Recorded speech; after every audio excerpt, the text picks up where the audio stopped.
In Autodesk Revit, here's how you can apply a filter to pipes in Revit. Open the view, such as a floor plan, section, or elevation, in which you want to apply the filter to pipes.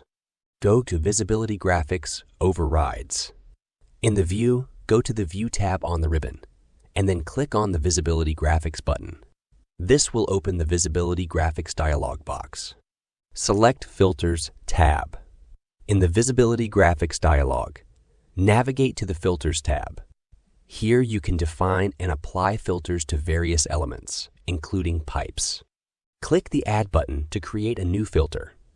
Give your filter a name and select the category pipe from the drop-down menu. In the Filter Rules section, you can define criteria for the filter. These criteria will determine which pipes will be affected by the filter. For example, you can set the criteria to show only pipes with a certain diameter, material, or system classification. In the Graphics Overrides section, you can choose how the filtered pipes will be displayed. You can change their color, line pattern, line weight, and other graphical properties. This helps differentiate the filtered pipes from others.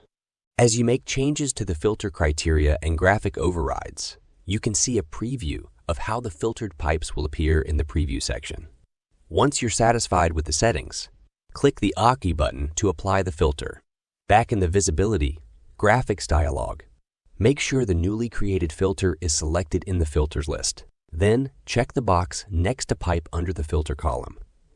This applies the filter to the selected view. Close and view the changes. Close the Visibility Graphics dialog and observe how the filter affects the visibility and appearance of pipes in the view. Thanks for watching. Please subscribe my channel.